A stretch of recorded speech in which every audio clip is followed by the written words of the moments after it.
Good afternoon, everyone. A warm welcome to everyone, our audience, our panelists for today. Thank you for subscribing and for registering for this webinar for the Going Digital Nigeria webinar series.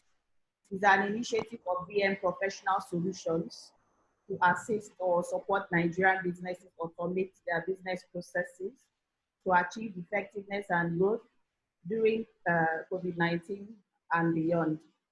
So my name is Vivian Chigozie-Nmonwu. I'm a partner and co-founder at VM. VM is a technology-focused tax audit and advisory services firm. Today's session is on going digital retail. So we have with us today giant panelists, as always. We have three panelists who have vast experience in retail and in automation and in payment processing. So Adedeji will speak first. Adedeji is the head corporate transformation at HealthPlus Limited. Adedeji is a highly accomplished and result-driven business process specialist with about 13 years progressive experience within structured and startup organizations. He's a certified business continuity management systems auditor, a certified risk analyst, and a certified Six Sigma Green Belt holder.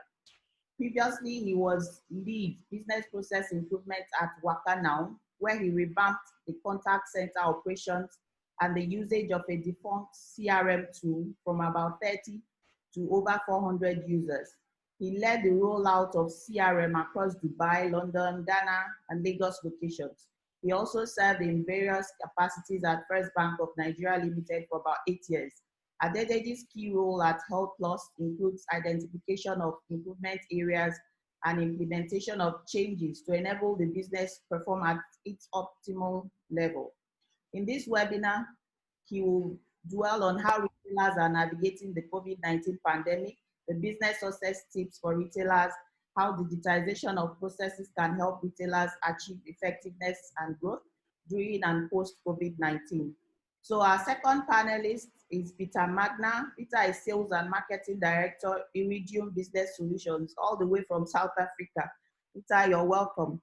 So Peter is passionate about empowering entrepreneurs with the knowledge to create a better future for all. According to him, life is meant to be lived doing what you love with the people you cherish and in the place that you love to call home. He believes that merging one's professional skills with the benefits of technology is key to becoming a successful business professional in an ever-evolving world. Peter holds both BSc and PGD in accounting and finance from the University of Cape Town, South Africa. He also holds licenses and certifications in Zero App Integrator, Approval Max, and is an expert in Verve, an effortless POS software for busy retailers. Peter will be sharing his expert experiences on how the retail sector is navigating the pandemic and how digitization of retail business processes can help. A case study of Verve retail software and then other retail point of sale software suitable for the average Nigerian retailer or business owner. So our third panelist, third but not the least, please, this is not in order of importance, it's in order of what they'll be talking about. Okay, Group Head, Verve Digital Interswitch Group, Inalegwu, Alogwu. Ina is a distinguished professional with over 16 years combined experience in fraud management, information security, product management, and a proven track record in consulting, law enforcement, and technology services sector. In his career at Interswitch, he was responsible for driving various digital strategic initiatives that Interswitch has launched in various markets across Africa. Ina has led the development of innovative platforms that facilitate fraud management, e-commerce, agency banking, mobile financial services, and alternative payment methods. He's presently saddled with developing and executing the digital transformation strategy for Verve International to launch the next generation Pan-African digital payment infrastructure. In this webinar, he will discuss how retail point of sale payment processing works, gadgets and tools involved, how merchants can set it up, advantages of automating the retail point of sale and payment process, and what Interswitch does generally in this regard, inclusive of integrated tool solution, how it works in Nigeria, and its advantages to retailers. So Yeah, these are heavy. Even the profiles are so heavy. I'm starstruck. Please, can our panelists just say hello? Deji, please say hello to our audience before you start. Ina, Peter, please. Hello, everyone. Thank you. So Deji, I'm yielding the floor to you so you can make your presentation. Thank you so much for being. We truly appreciate. Thank you very much, Vivian. Good morning, good afternoon, and good evening. Yeah, I'll say that because I know we have people joining us from various parts of the world. Yeah. I'm here to discuss how retailers are navigating COVID-19 pandemic. The first thing to note is that retailers can give multiple responses to the pandemic. There is no one-size-fits-all response that can be applied by all companies, which means there's no magic wand approach to navigating pandemic. Of course, history has shown that this happens once in 100 years, and it's very unlikely that every business will plan for a scenario such as this as part of business as usual. So there are many factors to consider when developing a response. I've listed some of them here. Your business model. Is it a business model that you can pivot? Can you outsource your assets? Can you even work from home? Are you essential? Do you provide support services for essential businesses? These are some of the questions you need to have answers to be able to develop your response. Your risk appetite. How much risk are you willing to stake? In terms of how much do you think you need to invest to be able to respond to the pandemic vis-a-vis when the pandemic is over, in quotes, or when things proceed towards a business as usual time frame? Would that investment still be viable? Are you sure your business will still be alive at that point in time? These are some of the things you consider. Your financial status, how much is still coming in during this period? What's your cash reserve? How much do you have in stock? Your spread, how spread are you across the states? You are spread, how far spread are you across the nation? How far spread are you across the world? Because we all know retail is mostly about spread. Some of the other factors you consider also are your IT infrastructure. Had you previously issued laptops to staff? Can they access your software, optimally from outside the office, and perform their daily duties? Government regulations as well is something to consider. What type of business is essential? For example, in the UK, alcohol shops were declared as essential businesses sometimes in March. So the government regulations will definitely affect the response you can develop. What curfews are in place? What time do you close? What time can you open your business? Those are some of the things that will affect your response. What contracts do you have in place with your employees? Can you implement follows? Can you implement a renegotiation of remuneration? Is it allowed? The labor laws around where you live. These are just some of the factors you have to consider in terms of developing a response to the pandemic.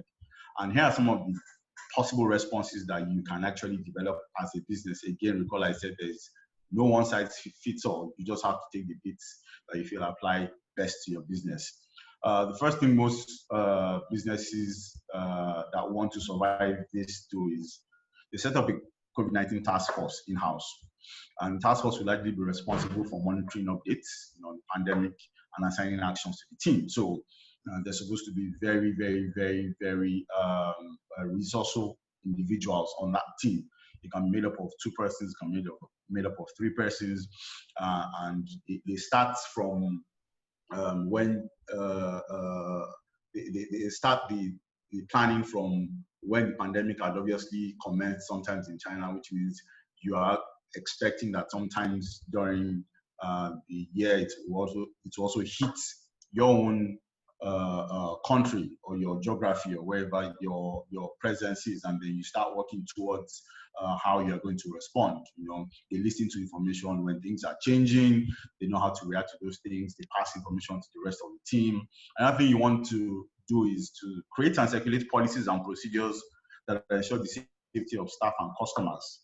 For example, your social distancing in the store, the footprints that you put in stores that enforce social distancing.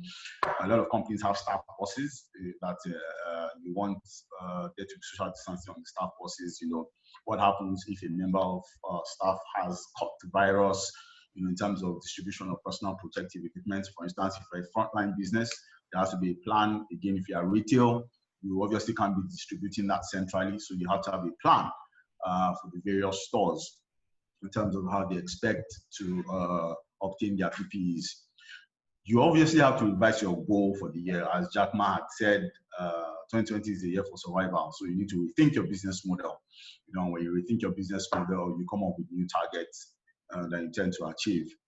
The other thing you need to do is define how your operations will run going forward in terms of what teams are still supposed to be meeting, how are they supposed to be meeting, what documents are now acceptable in soft copies, and since people are not meeting physically anymore, or should I say they meet, but with a lot of restriction in terms of physical distancing, and we know space is a big constraint in most locations. So what soft copy documents are now acceptable both internally and externally? You want to create online locations for some of these documents, so you share these documents, you want to do process reviews. Those are some of the responses you want to take as a business. You want to be able to communicate speedily with both staff and customers. WhatsApp group are very effective for ensuring communication gets to the last one, and I'll explain in future slides how we have implemented that. You also want to partner. You want to lean on outsourced services. There's an on-demand delivery company called Quick. It works like Uber, where you just log on, you order your dispatch, it comes in 20 or 30 minutes, picks up the item. They don't use the conventional method of weighing items, before they deliver. It's more about the distance, so they pick up your item and they deliver it to the customer. So you may want to consider stocking some of your inventory with renowned e-commerce websites. For instance, we had to move our Casabella inventory to Jumia, and I'll explain more about that later on. You may want to pivot, which I talked about, changing your business model. For instance, when Gokada was banned in Lagos, I'm sure this lockdown in April was kind of like a blessing in disguise, because they were able to use the opportunity to go into delivery. I'm sure some of them had been planning it already, but the pandemic sort of sped up the rate at which they executed that. You may want to outsource some equipment that you are not using anymore, your cars with generators. You could also consider renting out office spaces. If you're not more using those spaces, then you want to consider letting them out to those businesses that need those spaces, that want to pay for those spaces. You could also volunteer your locations as isolation centers. That's a response. Some people think, oh, this is, I don't want to do this because of the pandemic, but it's a brilliant move. Consider a place like a landmark in Lagos, volunteering their location to Lagos State government. There are a lot of things you can negotiate along with that. You can negotiate free electricity for maybe to the end of the year, maybe a waiver on your land use charge, and there are a lot of benefits from volunteering your location if it's going to be empty anyways. You can consider furlough, you can consider layoffs, you can consider things around personal improvement. So let me go exactly into more detail about what we did at HealthPlus, or some of the steps we took. The typical top 3 categories in HealthPlus we have in terms of revenues: prescription medication, which means you need a doctor's prescription before you can purchase them; OTCs, over-the-counter medication, which means you can just walk into a store and you can just buy them; natural remedies and supplements. Natural remedies are like your vitamins and stuff. These are the highest revenue drivers for us in HealthPlus. Medical consumables and personal protective equipment, as you can see, were very, very minute in terms of revenue share in HealthPlus. HealthPlus has been fortunate, obviously, to be categorized as an essential service provider. So we're open for business. Mind you, HealthPlus owns the Casabella brand. We have a total of 91 outlets. So while HealthPlus was open, Casabella Beauty had to be shut down. Before the lockdown, though, sometimes in March, there was a spike in revenue increase by 22%. Obviously, because people were panicking, people were trying as much as possible to get their medication, and medication in line with COVID-19. Obviously, like the face masks and stuff, information wasn't that much. It wasn't as much as we have today back then. And so there was that panic buying, and that gave us a 22% revenue jump. Casabella Beauty makes up about 25 to 30% of HealthPlus. We had to shut down Casabella stores, obviously, because they were not an essential service for about 6 weeks. So we took an impact from that angle. We have been in this situation before. There was an Ebola pandemic in 2014. But back then, the world was less connected. Information was sparse, but international SOS saved the day. And what we had done back then was to create a 2-man think tank at HealthPlus. And they evaluated information quickly and took a lot of decisions. That's like the task force I mentioned previously. Now, these are some of the challenges and solutions that we had. We've tried to group this as much as possible by department, how we function. HR, of course, there was a lot of fear and anxiety and uncertainty. People weren't sure what was going to happen. That's staff, so we had to proactively communicate. We had to acknowledge the fear, and then we had to ask God to keep calm. We had to remind them that your pharmacists, your healthcare assistants were a strong part of the frontline defense. We run based on facts and figures. Don't act based on rumors. This is our training and this is our calling, and people are looking up to us. So we have to be proud, about whatever service we are delivering. So we had to communicate that. We had to also send periodic newsletters, as we were getting information to both the frontline staff and the back office staff as well. Then I talked about WhatsApp group. We created a lot of WhatsApp groups. We had the management team, we had the various departments, we had the branches, we even had outsourced staff as part of our WhatsApp groups. So what we typically do is whenever information has to be cascaded, especially again, this has to do with a lot of retailers because you have spread. You may not be able to create email addresses for all staff because of cost concerns, right? So you can actually communicate with them using WhatsApp. You create them into buckets. So it's sort of like a tree chain. So the first person sends a message and then itemizes the target audience, and then the next person to receive that message can easily post into their own groups if it's appropriate. Another cheap method is CUG phones for retailers. CUG phones are quite affordable. You can talk to Etisalat to probably bill you possibly about 1,000 naira per month per line, and your staff can talk limitless hours during the month. So it's a very good method of communicating during the lockdown. We were able to activate working from home a week before the lockdown due to, of course, safety concerns. We wrote out a lot of educational material about the pandemic. We developed them. We have a marketing team and the pharmacy service system. So we developed information, but this was spearheaded mostly by the task force. We spearheaded the exercise. So they get information from various sources, sources which I'll show later on. They vet information, they design newsletters, for both staff and customers. That's one side to that. We assured staff periodically that we'll pull through the pandemic. We did some type of palliatives. We distributed food packs to the staff. We had to instruct staff about PPEs. We sell PPEs, so what we did was we communicated to the various staff that they could pick up PPEs, and there was some form of instruction as to how to record the PPEs they are using from your stock.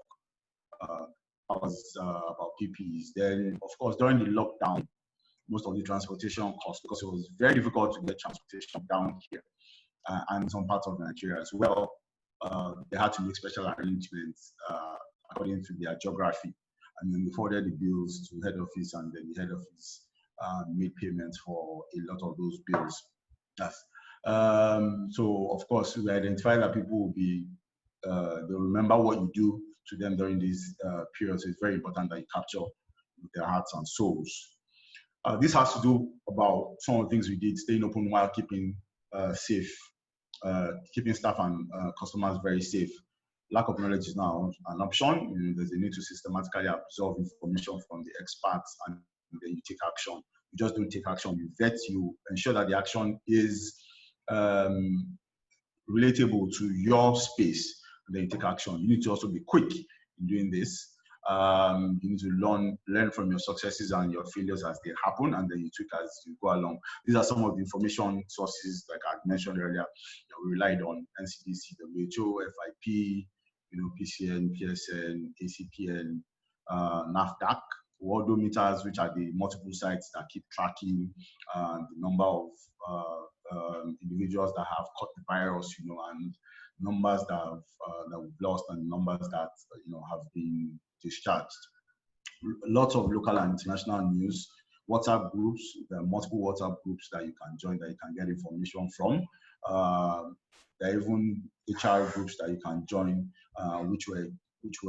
which actually discussed what you could do from the people perspective, especially if I know some businesses that had zero revenue in April, you know, and the businesses reopened in May. How did you treat your staff in April?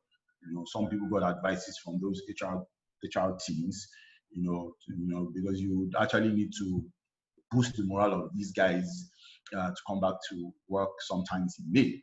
So again, it varies, like I said earlier, it varies from business to business. We have a lot of notices to customers, you know, as one store was opening, some stores were being shut. For instance, we had to shut our airport branches because there were no flights. There was no point leaving the stores, you know, open. So we had to communicate to customers. There were times that it was Port Harcourt that was shut down. We had to communicate to customers. So we had to we have a database of customers, you know, obviously. I talked about social distancing, footprints on the stores of the pharmacies, you know, PPEs for all staff. I talked about that before, how to take PPE, how to take PPEs from inventory and record them, you know, temperature checks. Outsourced cleaning staff, we had to give them stronger disinfectants, obviously, for cleaning on a daily basis, and the cleaning was more frequent than previously. We did a lot of communication about working from home, those that were expected to work from home, you know, social distancing. And then we had a team that was roving around the retail outlets to ensure that they were complying with the communication. You know, and of course, HR always has to come in, because there'll be a little bit of non-compliance, and people were sanctioned, you know, and queried as required. From our supply chain aspect, we had to anticipate customer behavior. Obviously, we shifted from the regular categories we had to PPEs, right? So we engaged a lot of importers and wholesalers for massive PPEs. We had to partner with some procurement and logistics company to finance PPE shipment from China. You know, then there was the issue of quality as well, because we have a process for onboarding our suppliers. There was a lot of pressure, but we had to ensure the integrity of our supply chain. You know, it had to be absolute. So we had to define or design the methods by which we onboarded these suppliers. And we had a lot of delays with air freighted goods due to congestions at the ports. Like I had said, these are challenges and solutions. So for some challenges, of course, we just had to think around them. For some, there was nothing we could, you know, really do about them. We just had to accept the outcome of the risk. We experienced increases in supplier prices, you know, and we obviously had to transfer some of the increase to the consumers. We couldn't transfer all. As well, Forex went up. So apart from increase in supplier pricing, price for sourcing obviously went up as well. And we had to pass some of these costs to the consumers. We anticipated the lockdown by using our e-commerce platform. We had to move Casabella to Junior warehouse. I talked about that before, because we know our Casabella branches were going to be shut down. We were also in discussions with Junior on listing HealthPlus on their mall. You know, HealthPlus is a bit different from beauty. It's regulated, so that discussion had been taken quite some time. So, I mean, with the advent of the lockdown, we had to progress speedily that discussion. We initiated a lot of marketing strategies using Junior. We had to bring in pricing strategies to remain competitive. then we had to take ownership of our website, because we had a website, but we outsourced the operations of the website, which was from order to fulfillment and delivery. The company that was doing that obviously had other companies under their belt, and they couldn't cope with the number of orders that were coming in on the e-commerce website. So we had to devise a means to take ownership of that site. We had to hire, we had to buy laptops, we had to buy CUGs, we had to give them data. Then we started processing e-commerce orders ourselves while fulfilling with Quick. We had to partner with Quick during this period, so we then fulfilled the orders using Quick. We had to improve our marketing initiatives, for instance, Google search ads, Facebook and Instagram, influential marketing ads, and stuff like that. Gamification is one of the best. One of the ones I found pretty interesting, because a lot of youth these days want to. They engage with a lot of them. They go online, they see games, they play the games, and they're expected to win something. But to play that game, they need to give you some information. Maybe I think their phone numbers, their emails, and then so these are real leads we're able to capture based on marketing that we deployed. We also set up a 16-man telesales team manned by pharmacists at various locations. So they had direct numbers. There was a lot of marketing done on their numbers, and we were able to fulfill quite a lot of orders. We optimized our delivery services as well. We expanded the current scope of the third-party logistics provider. So we're able to do nationwide deliveries for the first time, obviously, because we're present in 12 states, FCT inclusive. We typically don't leave back to locations outside those states, but we achieved that throughout the lockdown. We even achieved international deliveries because some of these PPEs were scarce in some countries. They were reserving them for majorly medical workers, medical and health workers. So the individuals in those countries actually ordered some of these products, and we delivered some of them to these countries. From a working capital perspective, we applied for Central Bank of Nigeria's Health Intervention Fund. Obviously, that hasn't come through, but there were a lot of funds that were released during that period, and we had to apply. So in rounding off, I want to talk about figuring the new normal. Again, the things we did, we had to reset our goals. We had to be realistic. You go back to your plans for 2020, and you need to look at them. Are these realistic in these times?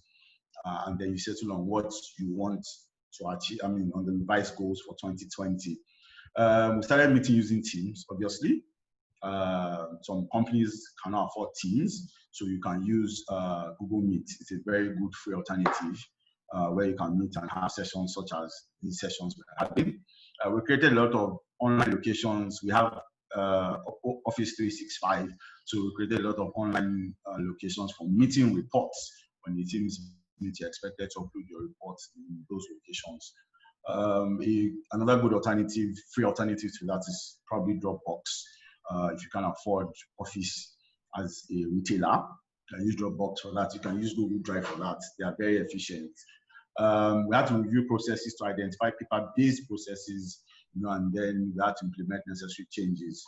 An example is, I can't go through all of them. HealthPlus has in its process database almost 300 business processes. We had to review, but luckily we have a full database, and I have the processes dependencies both on internal departments and on technology to execute. So what we did was the ones that were mostly dependent on technology, because we were sure that those were the ones that impact us first. If staff members couldn't work from home, we had to be sure that the IT infrastructure covered those processes. That was one side of them. The ones that were heavily dependent on tech, that had a lot of manual stuff, we had to start looking for how to automate those processes or look for a workaround. And a good example is what I've written here, which is where you scan and send documents easily. You can scan documents with your phone. You can also sign documents with your phone. There's Adobe Sign. You can actually sign agreements, even within your organization or outside your organization. You have to implement social distancing for the offices and back office teams. And then obviously we have to adjust remuneration in terms of paying for the hours that people worked. We also had to focus on e-commerce. As you can see here, we experienced a 1,032% revenue increase. and about 1,000% increase in transaction count from our platform, sometimes in April. Obviously, because there was a short time, people couldn't move around. A lot of people wanted to order stuff online. We had a lot of orders in April. We also expanded our service offerings, like I said. We're exploring telemedicine. We've had a lot of discussions with a lot of companies. Most of them hinge on bringing in hardware to our stores, and that then makes it difficult because you have a lot of space constraints. So we started looking for options, and we're able to find one which we can actually implement without hardware, which is very interesting. So we're in talks with them, and we hope to close that out ASAP. We have expanded the delivery services, like I had said before. We did first-time nationwide delivery, first-time international delivery, and it was during that same period we partnered with Quick and Oya Now. Oya Now handles the northern parts, stores in the northern part, while Quick handles Lagos. We had to build kits as well. We had to build, example is COVID prevention kit. So we had a kit that had disposable bodysuits, shoes, gloves, masks, and stuff like that. So for people that still wanted workers to come into their homes, for instance, your AC technician, or your cleaner to come into your home, but you want them to change into that while they, or rather wear that on top of what they have worn into your homes, while they perform their duties, and it's disposable. When they exit, it's burnt. We had to build those kits and those type of kits, and surprisingly, people went for those kits. We also had plans of building a contact center. We had to fast track that as well, because like I said, the 16-man telesales team were in different locations. They were at the branches. So obviously we couldn't get the kind of experience that you get if you had a contact center, right? So we had to start talking about fast tracking our contact center. We also observed, because in April there were a lot of donations, right? So we observed that a lot of companies wanted PPEs, donated PPEs to like the likes of NCDCs and various foundations. So a lot of them approached us, and then we had always known there was market for us in B2B. I mean, we are like 98% retail. But what happened in April, though a shift from norm, it actually showed us that there's a lot of market. So we had to hire the head of commercial to come and focus squarely on B2B transactions for HealthPlus. Also, there was this consideration of converting stores, to combo stores, and this is I'll explain what this is. We typically have, like I said, we own both HealthPlus and Casabella brands, right? We typically have them standing separately, right? But in some locations, we have the two merged into one, obviously, to drive down costs, right? So in locations where we had the two merged into one, where there was no wall between the two, just sections by way of maybe like a partition, the Casabella stores obviously had to remain open. Now, the question is, if we had done this across all our locations, we probably won't have to shut down all our Casabella stores. So again, that is another consideration. That's another thing we're looking at. How many more stores can we convert into combo stores? Just in case there's another lockdown, we won't lose revenue from the Casabella angle. And lastly, these are the key takeaways from events such as these.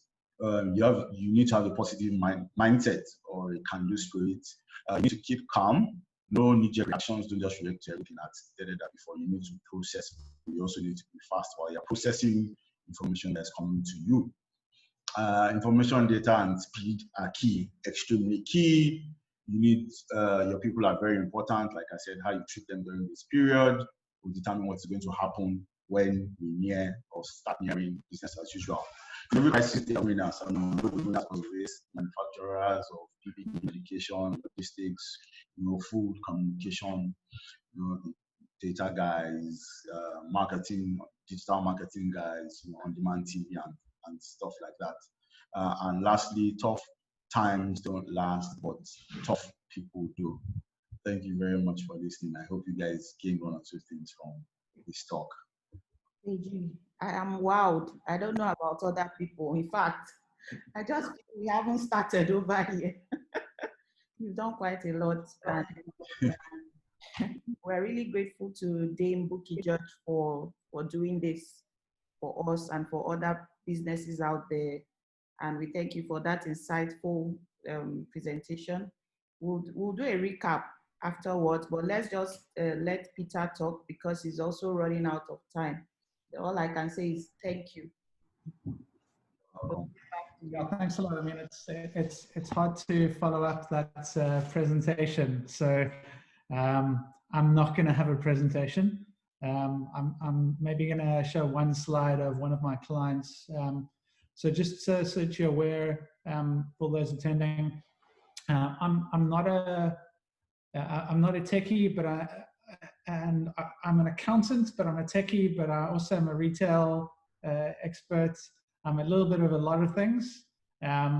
Myself and my brother run a cloud accounting practice in Cape Town, and essentially we work with a lot of retailers, e-commerce clients, restaurants, tech clients, guys that are making apps, and yeah, some manufacturing and marketing clients. And effectively, what was said earlier is a lot of what we tell our clients as well. I kind of high level break it down into when the whole COVID-19 thing hit South Africa. We realized that the first thing that's critical is for our clients to understand and assess their costs. So we went through all of our clients and started off saying what's necessary from a cost base and what's not. A lot of software is quite necessary, but a lot of software providers are actually very comfortable that they want to hold on to clients like you want to hold on to clients. So they're willing to come to the party and provide support in the form of reduction in fees. And I think that's kind of the one big thing that we saw was having one-on-one conversations with your suppliers about either reducing costs or extending terms. Because at the end of the day, as retailers, as business owners, you're often not going to thrive through this time. You're going to survive. And in order to survive, you need to extend your runway or your amount of cash in the bank as far as possible so that revenue can start picking up. Because in the initial stages, everything shut down. And then people started to realize that was a bit crazy, and they started to unlock certain things. I might get this wrong, but as Deji was saying, some countries unlock certain things differently. For example, in South Africa, you can buy alcohol, but you can't buy cigarettes. Well, technically, you can buy cigarettes. You just have to find the right person to buy them from, but you can't buy them legitimately. But you can buy alcohol on Monday to Thursday. But if you buy alcohol on Thursday and it ships on Friday, you're not going to get it on Friday. You can only get it on Monday. So there's a lot of crazy things happening. And you don't necessarily want to play in the gray area too much. You rather want to be sure that you're playing things right. And in that way, pivot as best as possible. Locally, we had a clothing person or clothing company that had an e-commerce store completely redo their store into a grocery basket store where they were selling fruit and vegetables on their e-commerce platform. And that was not because they were good at selling fruit and vegetables, but because they saw a fruit and veg market that were selling boxes, but selling it one-on-one to individuals. And they said, no, we can do this better. So they didn't buy all the fruit and veg. They actually partnered with a fruit and veg company and said, we're gonna sell your baskets, take a bit of a margin, and people can pick them up with you, or you can deliver it to us and we'll use our network to push them out. So I think for me, not being selfish right now is actually quite important. Look at the partnerships that you can open up during this time. You know, there's enough people out there that are willing to partner that don't necessarily have the skills you have, but have the things you need. So, like with my example, the need was definitely fruit and veg, and a clothing company doesn't have that, but the fruit and veg guys don't have an e-commerce platform and a distribution network. So they said, why don't we partner together? Both of us win, both of us make money, and we can survive a little bit longer.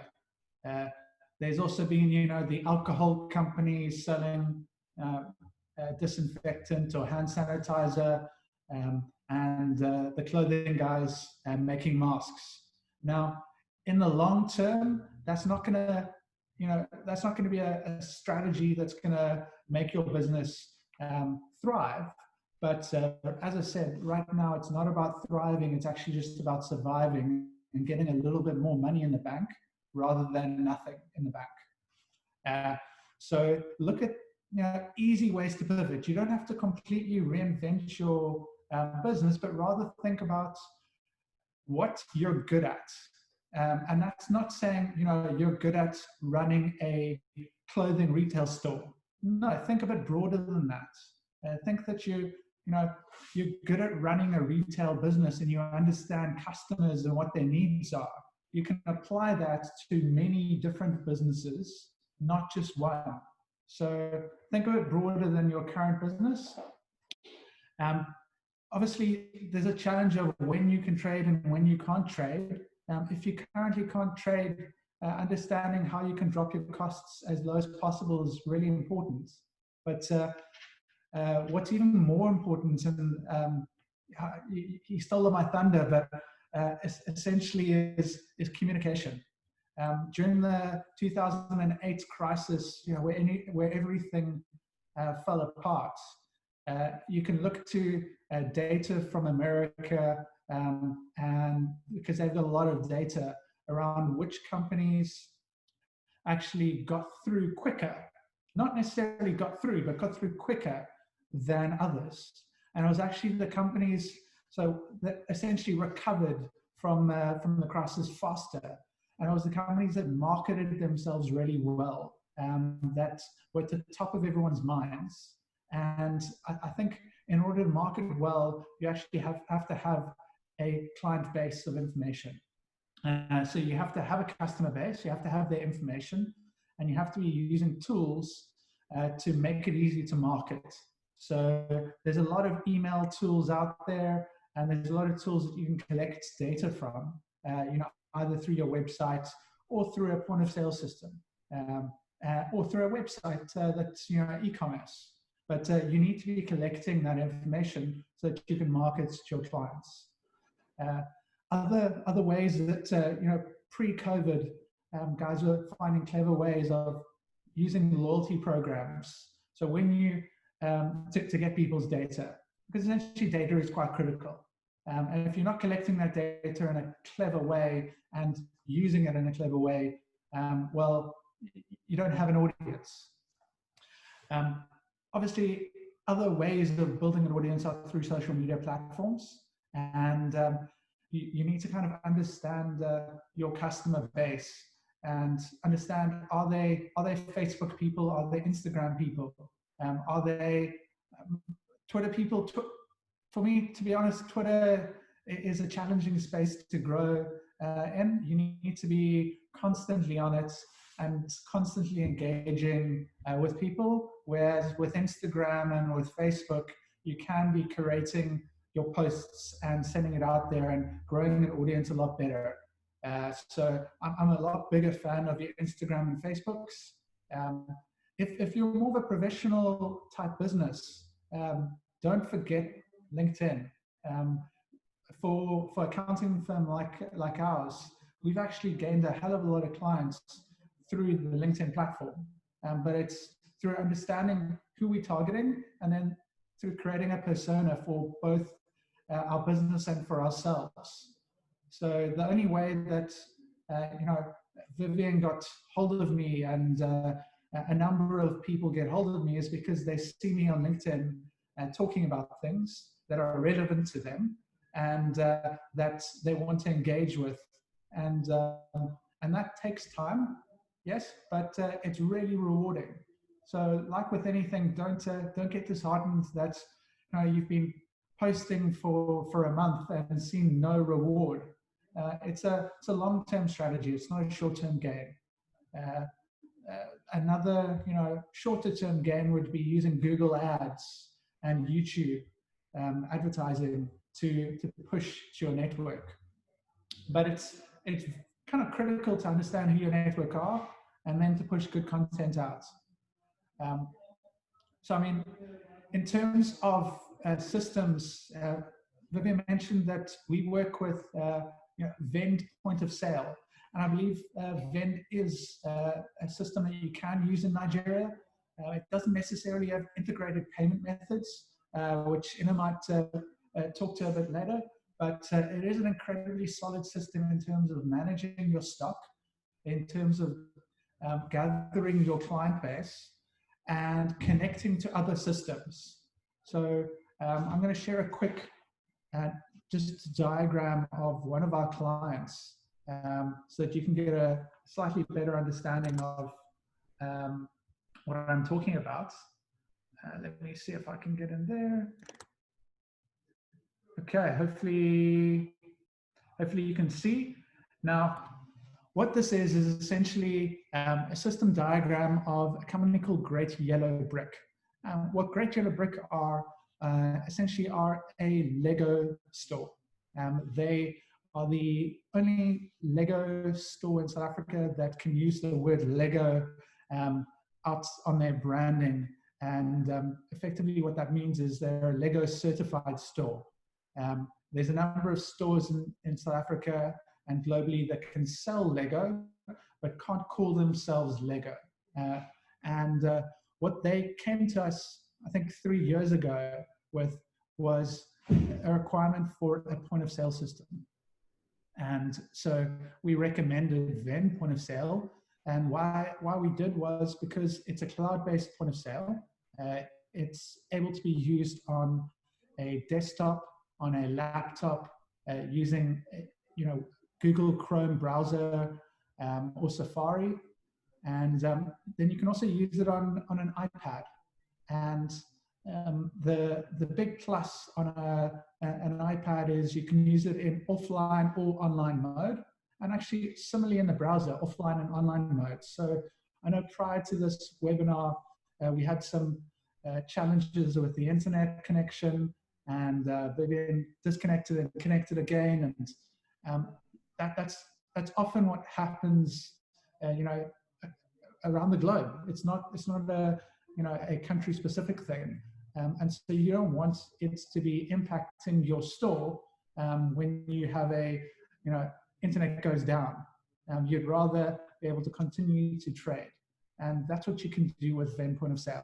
I'm a big fan on the iPad because it's a touch screen on the iPad, and you can connect it to a scanner and a printer and a cash drawer, and essentially have a full-fledged point of sale system ringing up everything and taking cash or card. What it also allows you to do is connect to a great loyalty program called Marcelo. It also has a loyalty program, but it's a basic loyalty program. What Marcelo allows is much more complex segmentation of your customers. So it can tell you how often somebody buys, which are your top customers, which are customers that haven't bought in a long time, that you want to start pushing out information to, and much more.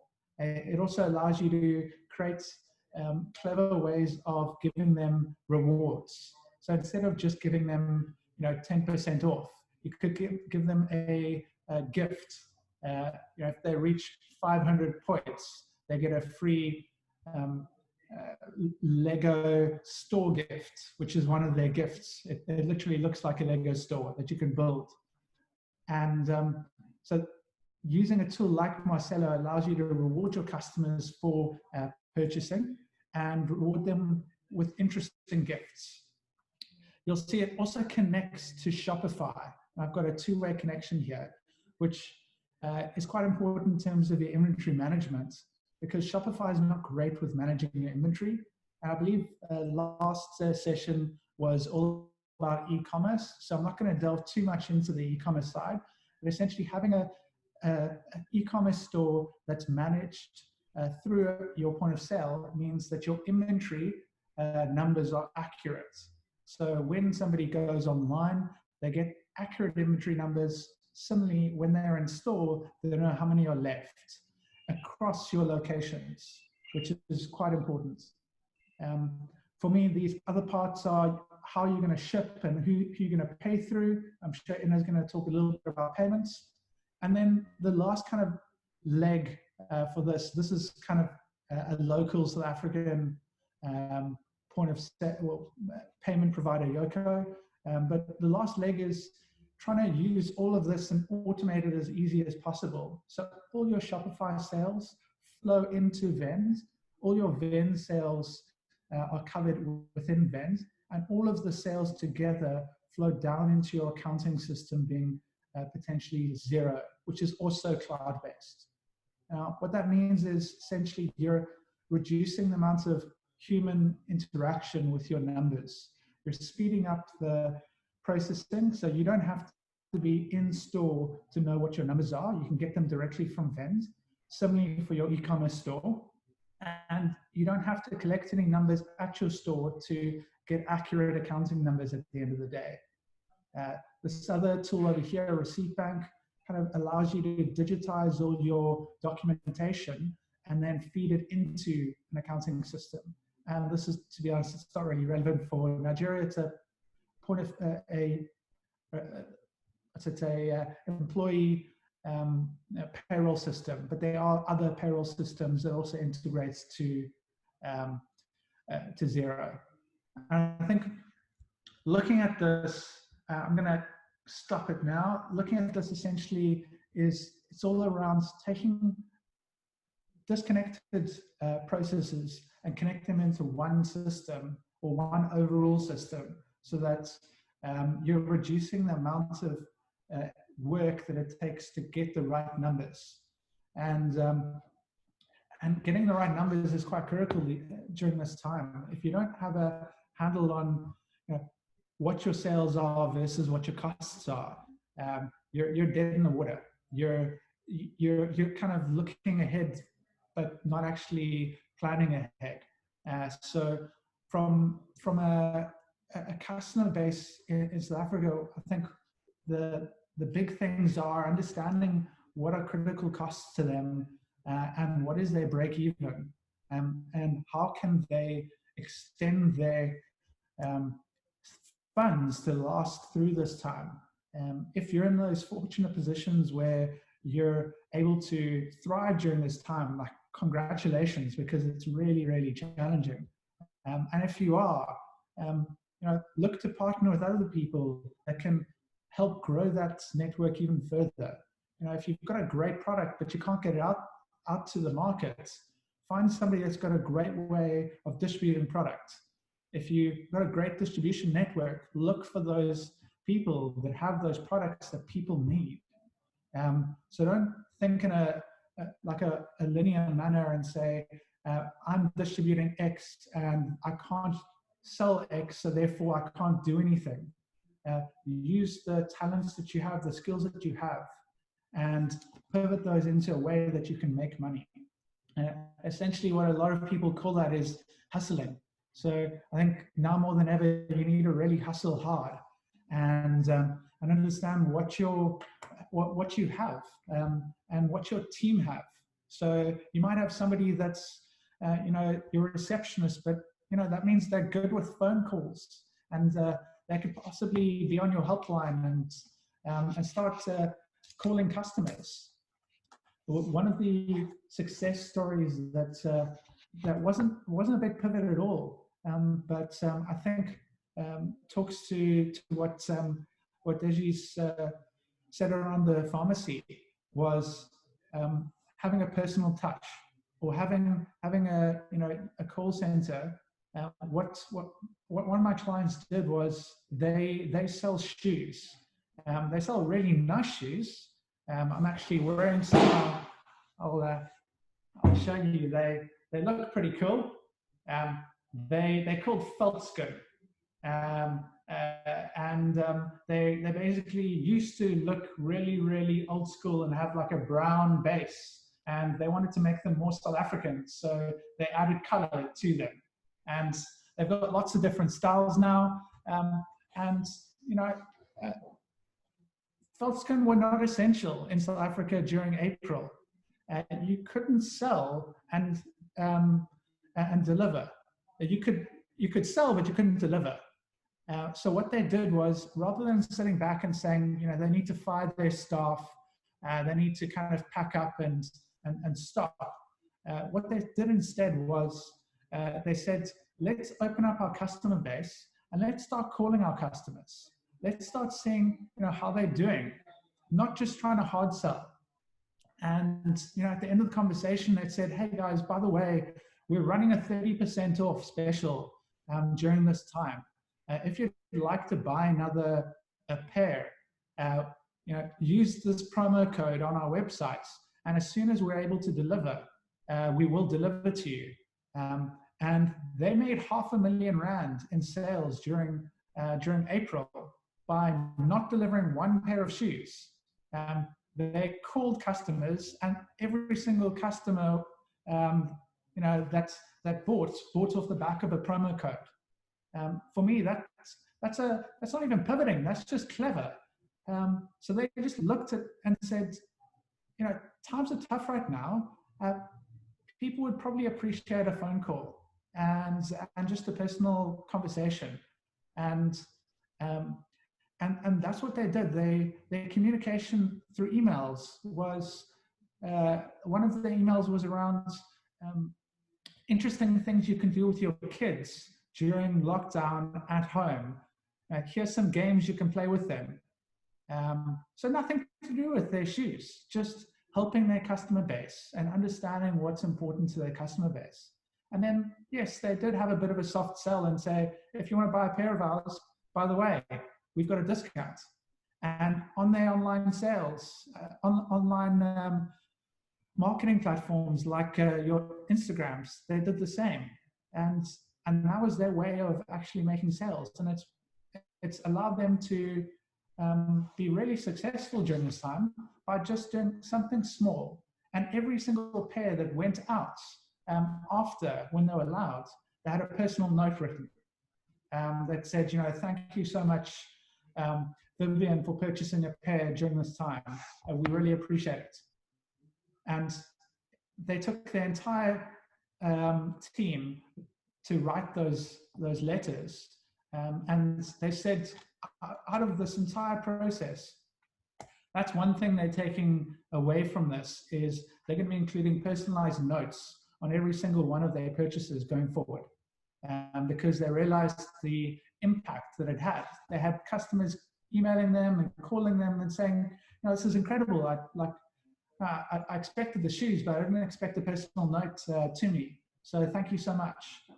So I think I don't want to take any more time. I know Ina's got some valuable insights. And yeah, I think for me, it really comes down to making sure that you understand your customers, communicate to them effectively, find little ways to pivot and partner, and just survive. Don't try and thrive through this time. Just get through it.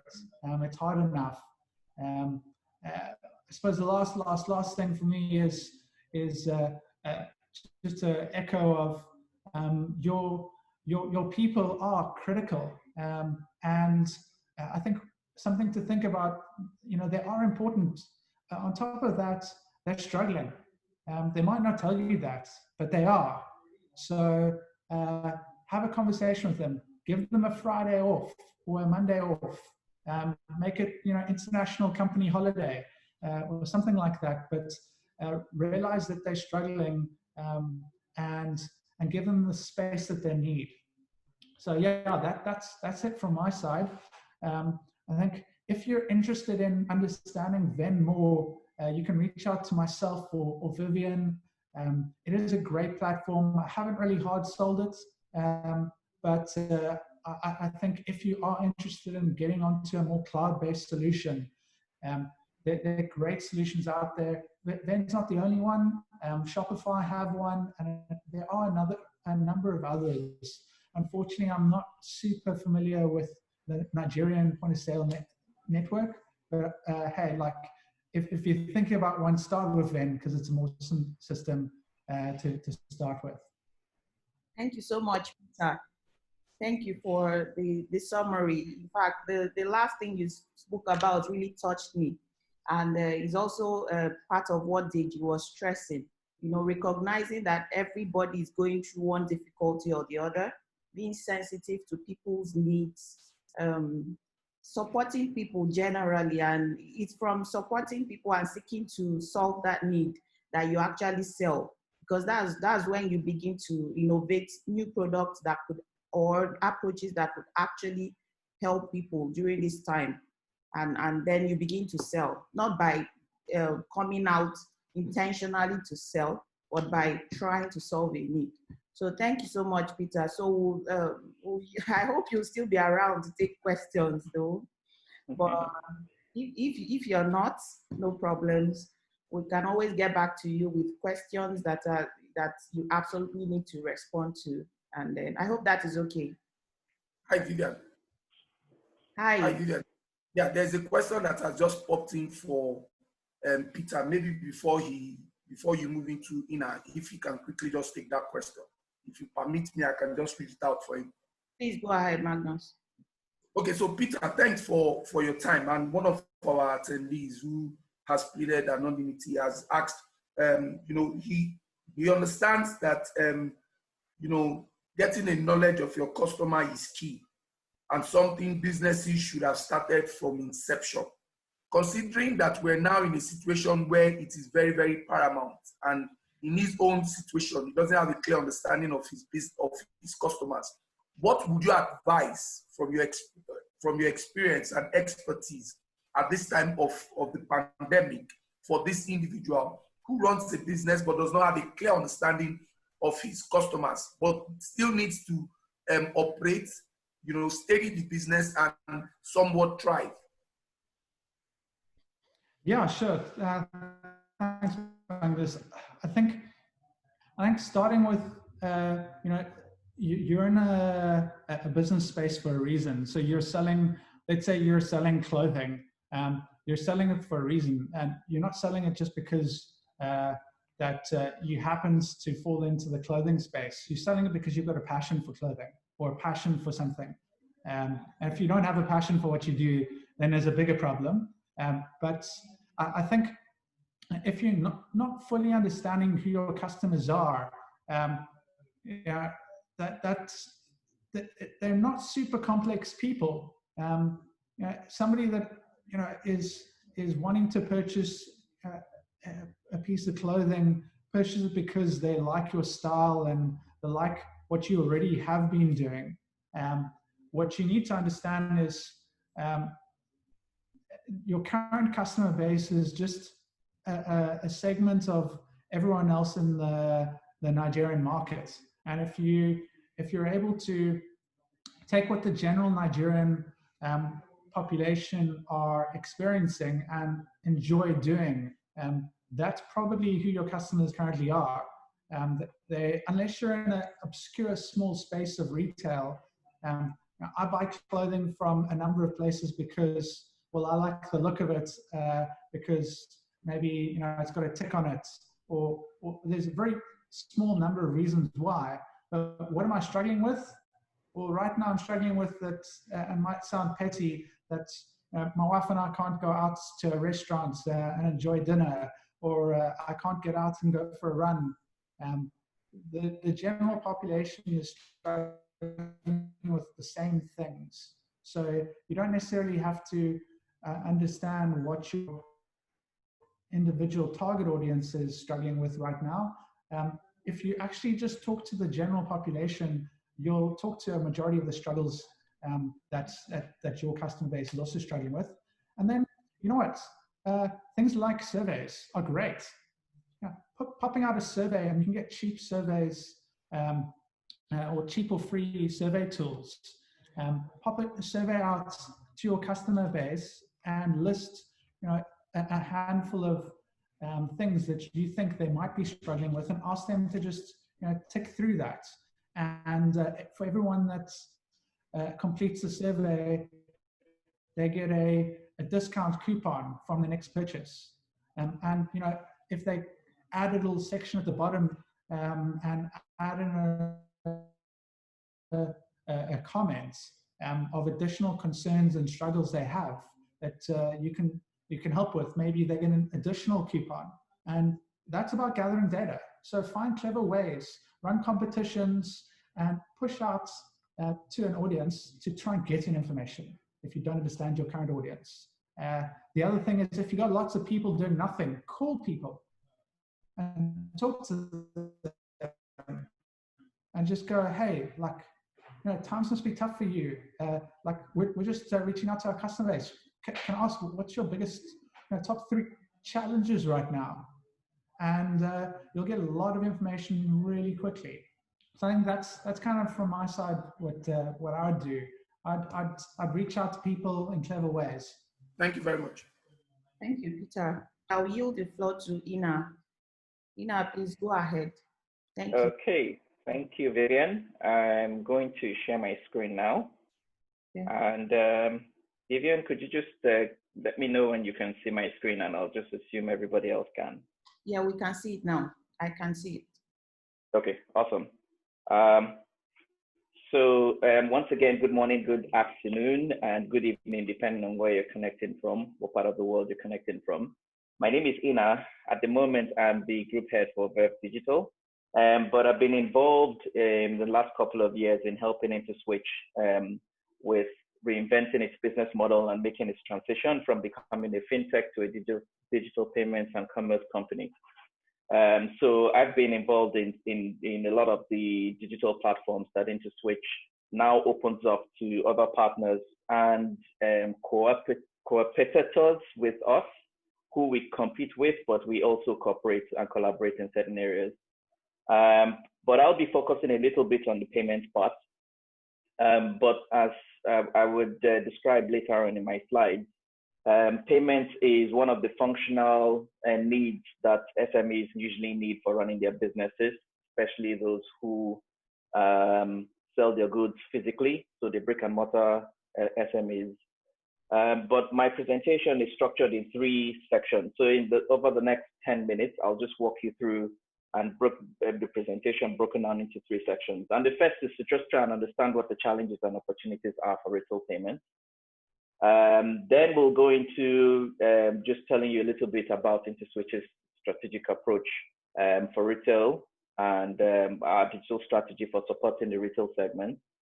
And we'll just talk a little more about this is not going to be focused really about telling you about Interswitch solutions, but just to tell you about what your value proposition should be if you wanted to unlock the digital potential for helping small businesses achieve scale and value and reduce costs.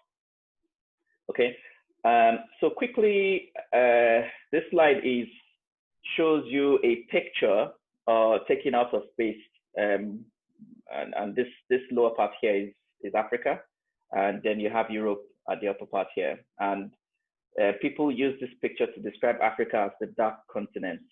Okay, so as you can see, Europe has light everywhere, but in Africa we have unique challenges. But in those challenges, you have opportunities, and I'll talk a little more about them in future. And I do honestly believe, and just like anybody in Interswitch to tell you, is Africa's problems can actually only be solved by Africans. If you take a solution that's been built for Europe or the US or every other market and you try and retrofit it in the African market, it typically always fails. So our problems are unique, so you need solutions built by people who understand the kind of problems that we face in Africa and in Nigeria. I just want to highlight 2 points here. in this slide. So this slide is I got from the last EFINA report, and it talks about the adult population, and just to see what the demographics look like. But of the 99.6 million adults that you have, more than half of them, almost 60% of them are 35 years or younger. So we have a pretty young population, and that actually plays a role in the type of things that your consumers, people that make purchases from you, would be demanding, and the kind of services that you need to have, and the kind of solutions, the attributes of such solutions that you need to look out for to ensure that you're able to serve your customers better. And here's just one point I wanted to take out from this slide. And if you look at the bottom left-hand corner, this shows you a map of Nigeria and superimposes the distribution of financial institutions geographically across Nigeria. So each of the pie charts you have here shows the distribution of both microfinance and commercial bank branches in Nigeria. And what you would find is it looks like a funnel, and you would find that financial institutions have physical presence, usually in the southwest, the south-south, the north central, and if you look at the two flanks of Nigeria, which would typically be part of your southwest, part of your southeast, and mostly northwest and northeastern Nigeria, you hardly find any, and there are some financial institutions there, but you hardly find them physically present. What that means is people who live in these regions are the ones who fall into the financially excluded category, and in most cases don't have bank accounts. And if you were an SME operating out of any of these locations, then you have to have an alternative means of accepting payments from your customers. And if you were a financial institution hoping to provide financial services for SMEs, you would need to find ways of doing them without having to be physically present there. Okay? Just three things actually I'd like to take out of this slide, which is a report from the Jumia Mobile Week 2019. And it just shows how Nigeria compares to the other parts of Africa in terms of, and the points I just wanted to highlight here was in terms of mobile penetration, Nigeria has a slightly higher mobile penetration than the rest of Africa. In terms of the number of internet users, Nigeria also has a higher percentage, a significantly higher percentage of internet penetration when compared to other parts of Africa. And then if you look at the slide on the right-hand side, it shows you what the smartphone penetration is for Nigeria relative to other parts of Africa. So the Jumia report of 2019 says the smartphone penetration in Nigeria is 18%, which is much lower than the other parts of Africa, which stands out around 36%.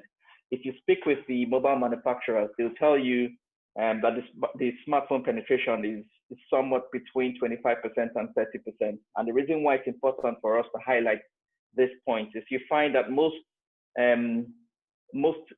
merchant or SME solutions are built based on mobile apps, and mobile apps can only be downloaded from either the Google Play Store or the Apple Store, and then you have to have a smartphone. So what that means is a significant percentage of SMEs that need solutions to be able to facilitate their businesses are automatically excluded.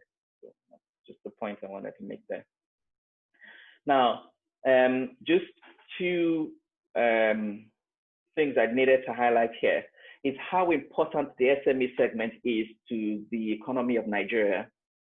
And if you look at the statistics from the National Bureau of Statistics, what they say is that almost half of Nigeria's GDP is contributed by the businesses of SMEs. And the SMEs actually account for 96% of businesses and 84% of employment. Now, it's almost shocking that a sector that is so important to the economy of Nigeria receives so little attention from the fiscal policy perspective. And there are a number of problems that SMEs face in Nigeria. And the top three typically are a lack of skilled manpower, so constant training to make sure that all of their staff are sufficiently empowered to be able to carry out their tasks. Many of you, especially those who operate in states that are very big on internally generated revenues, will be able to relate with this second challenge, which is the multiplicity of taxes. So you have businesses who complain, especially those who have a physical location. You have businesses complaining about one local government entity or the other coming to your shop to come and ask you to pay some tax that you probably never heard of. And the third top three challenge is the high cost of doing business. Now, this is the area where technology can help you improve efficiency and reduce your costs and increase your revenue. And some of the things we'll be talking about that you can leverage to help you reduce your costs by improving efficiency, increasing sales, and improving the user experience when customers want to make purchases from you. So let me just spend 3 or 4 minutes explaining to you how we try and approach solving problems in the retail segment. And it all boils down to having the right type of digital strategy that would create the right type of solutions that would help reduce the problems that SMEs currently face. Okay? And the first thing I just wanted to highlight here is, what is a digital solution? And people ask me this question all the time. You have definitions of digitization from different entities, and you almost become confused because what one person says digitization is different from what the other person says. But what we'll just try and do is look at what a company called Gartner, it's one of the most respected technology research consulting firms in the world. And what they did was to describe what they refer to as the 4 nexus of forces that is driving digitization. And what this means in essence is, and I do know that part of the audience may be SMEs who have some small business that they currently run. And then you also, I'm assuming, service providers here, whether you work for a fintech, whether you work for a bank, and you're looking for the right type of solutions to build that would unlock the digital potentials to help SME businesses perform better. What you should be looking for is building your solutions to leverage one or more or all 4 of the 4 forces. And the first nexus of 4 forces, first nexus of force of digitization is obviously the cloud. So we've heard a lot about cloud-based solutions. But one thing that the cloud helps you do is it reduces the barrier for customer onboarding. So if you think about how easy it is now to set up a business because you have Amazon Web Services or Microsoft Azure, the cloud helps reduce the barrier when you need to onboard a customer. So it increases the onboarding time for taking customers on. The next thing the cloud actually does is it improves efficiency and reduces the overhead for processing that you typically would have borne if you tried to host all of your infrastructure in-house. So by leveraging a cloud service, you can easily scale to meet growing demand, and you can process transactions much faster. Okay. And the second thing is social. So if you think about, and I'll talk about platforms in the next slide in a minute, you can't dissociate platforms from digital transformation. So the impacts of digitization that you're seeing here is really driven by business models that you refer to as platforms. And there are 3 things that a platform needs for it to be able to scale. And the first is connection, the second is flow, and the other is gravity. When you think about what usually drives what is called flow. So connection is how easy it is for partners within the ecosystem to be able to come in. And flow is how easy it is for the exchange of value to happen within 1 or 2 entities within a platform. And one of the things that facilitates flow is the social interaction that happens between all of the entities. Okay? The third nexus of force is what Gartner calls information, but it's really data. And some of you may have heard the cliche that the data is now the new oil. Data is now the most valuable commodity that you can find, or valuable assets that any entity can find. And let me tell you how data is changing the way businesses interact with customers.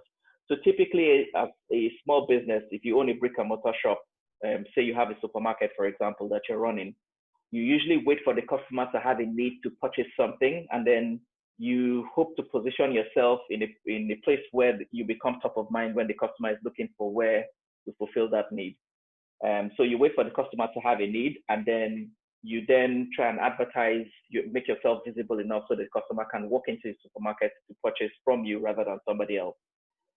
What most businesses are doing now is they're using data to determine when the customer has a need, even before he knows he has a need, so that you can find a way to reach him and prompt him and say, you're going to run out of the groceries tomorrow or the day after.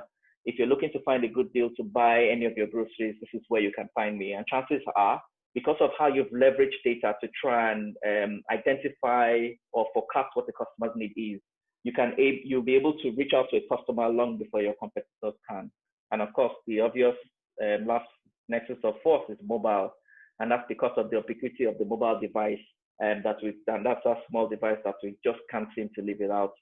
If you are a service provider who is building a solution to facilitate payments for SMEs, or solving one problem or the other for SMEs, and you're not building a solution that leverages if you can, all four forces of digitization, then you haven't fully unlocked the digital potential of helping businesses to scale. If you're a business, on the other hand, and you're looking for a service provider who has a solution that can help you scale your business, leveraging digitization, then these are the questions you should be asking when you're evaluating what service you, or what product or service you need to go for. Now, let me just take 2 minutes to explain to you what I'm trying to say here. For those of you in the audience who are on the service provider side, so you're looking to build a solution to meet an existing demand or an existing need for SMEs, you would be making a decision as to whether or not you're building a product or whether you're building a platform.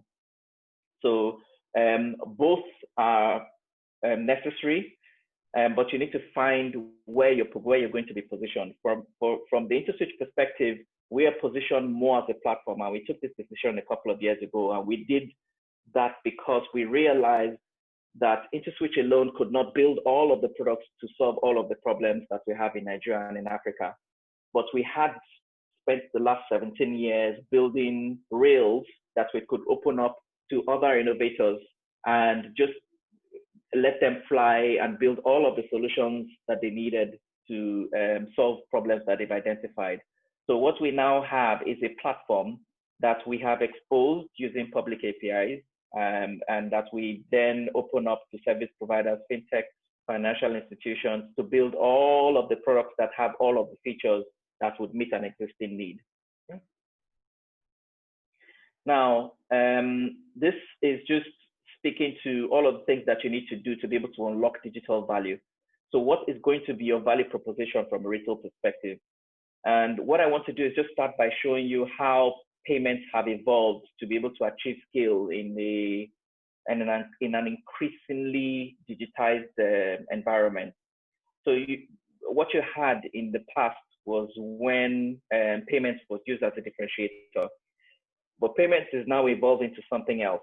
So you now have card-based payments, you have non-card-based payments that allow customers to pay you directly from their bank account or pay you using bank cards that have been linked to their bank account. But we're now transitioning into a state where payments is now used as a means of collecting information and analyzing that information to enhance business profitability. So companies that have leveraged nice things that they can do with data have been able to increase their profitability by as much as 70%. Ask Amazon, ask Netflix, and they'll tell you how much data has done for their business. So 75% of Netflix viewer activity is driven by their recommendation engine, which is driven by data analytics. And payments is going to then transition into a future state where no single entity is going to control the entire ecosystem, but you're going to have autonomous agents who all work together to create value. And that's where you see the network effects of digitization. Now, this slide is, I just spent 3 minutes explaining to you, if you really want to unlock the digital value, what I like to call the 6 cardinal principles of creating a digital ecosystem that can scale and can create value.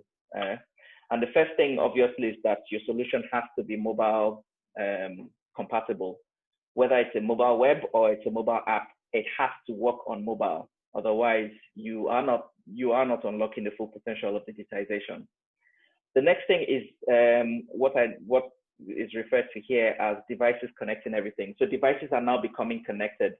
And the reason why this is important is the data that you need to be able to take very important strategic decisions, you have to take in real time. And the only way you can do that is to have the devices transmitting all of that data in real time so that you can, on a timely basis, make the best use of the data, whether you're using it for predictive analytics or artificial intelligence or whatever it is. The third thing is what we refer to as human-centered design and user experiences. And what this simply means is the era where you sit in your offices and design solutions that are meant for consumers that are not in the room is over, okay? What you find is that the battle in terms of products that appeal to customers is now won on lost based on user experience. And the only way you can build in the best user experience is to build with the customer. So you see people adopting approaches like design thinking when they're designing solutions for customers. People now have to build prototypes first that they test with customers first before they even go into development to build solutions. And the fourth thing is where content and advertising are converging. And this is more from a perspective of creating the right type of business model to create revenue streams that can come through so that you can reduce the cost of your solution that you're providing to a business. So if you think about Amazon, for example, and other platforms that build solutions that connect demand and supply, what they typically do is that they create a revenue model that allows them to make money from entities that are coming to advertise on their platform so that they can offer their solutions very cheaply or even for free to SMEs and consumers who need to be connected. And the fifth is what we call personalize or perish. Now, this simply refers to how you communicate your value proposition to the customer or how you advertise to the customer, if you like. Gone are those days when you then create generic messages and you send to all of your customer base without having to customize each message depending on your type of customer. So now what the best solutions typically do is they understand the demographics of their customer base and they customize their messages to suit each demographic. And the sixth is one area where solutions for SMEs actually lack in terms of solving problems. Most times, people who build solutions for SMEs focus on getting SMEs to be able to interact with their customers. The SMEs also have a supply side that they also have a challenge with. So solutions that allow SMEs to be able to contact their suppliers and improve the experience with restocking the goods that they sell to their consumers is actually very critical. Now, that being said, some of the solutions that we built, and again, our strategy is mostly a platform-based strategy, but we do have products that we offer to the SME space. And the challenges that we try and solve are 6 major challenges. The first is success rate. What you don't want is for your customer to not be able to purchase something from you because they are unable to perform the transaction using the payment method that they have. So most of the brick and mortar SMEs typically have a point of sale device that is within their environment, and if the customer doesn't pay cash, he whips out his debit card and he pays using the card issued by his bank. But we know the kind of challenges that we have in Nigeria with regard to success rate. So what you want to try and do is, again, linked to the second value proposition that we have here, which is to have alternative payment methods that allow the customer to still consummate the transaction. If we can help the success rate for the POS to be close to 100%, that's fine. But in the event where the transaction is unsuccessful, you want to provide the customer with other payment options that they can use to make the payment. And you have other digital payment options, which I'll talk about in the next slide. When the SME has a problem, you also want to ensure that support is prompt and is immediate, and his problem is solved immediately. Okay. Recon and reporting is an extremely big problem for SMEs today. What you find is when you go into supermarkets and you picked up stuff, you put in your cart, you've approached the till. The till attendant has scanned each of the devices and each of the items that you've purchased, and it's now time for you to pay. When the till attendant brings out the POS and you pay, there is a disconnection between the payment that has happened and the item in the inventory that the supermarket is selling to you. What most supermarkets do today, and I'm sure the SMEs suffer this same problem, is they painstakingly reconcile all of the receipts that were printed from the POS from all of the items that they sold from all their inventory. And that exercise can take sometimes between 3 to 4 hours, depending on how big your business is. So recon and reporting is a very big problem in terms of operational overhead that SMEs face.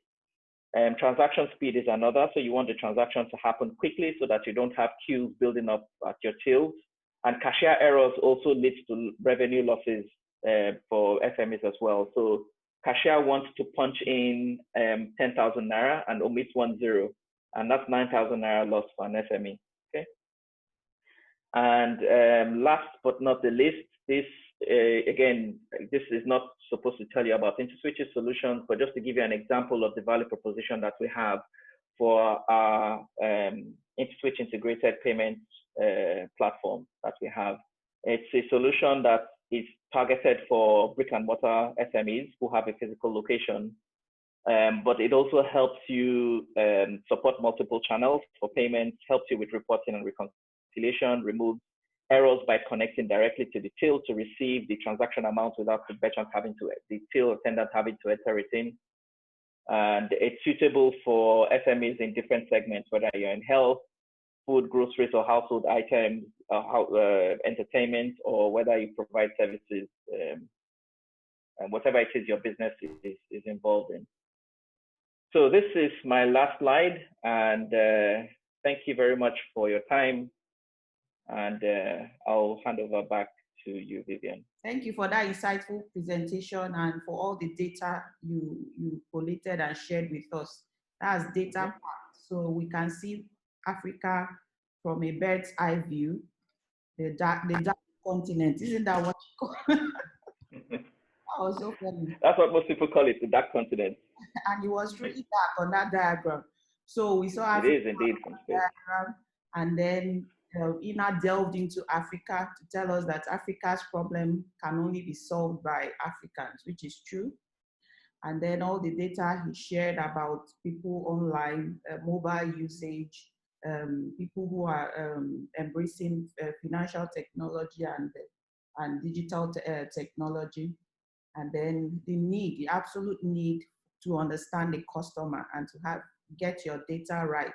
In fact, he's reiterating that you cannot hope to sell except you tell the customer, you establish or demonstrate that you understand what the customer needs, you understand what they expect from your product and how it resolves their unique problems, and then you also talk to them in that manner. Your communications with them will have to be intertwined with what the product has to offer to them, and then to how it solves their problem, and then you sell. So that's what. Exactly. And then the payment processing for retailers, and then the various challenges that are being experienced. It's quite a lot.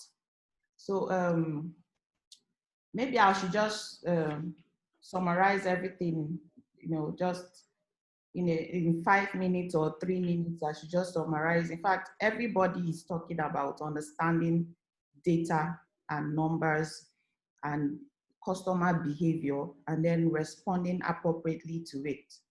So, but I would also add that you have to understand your business, and that's part of what Deji said.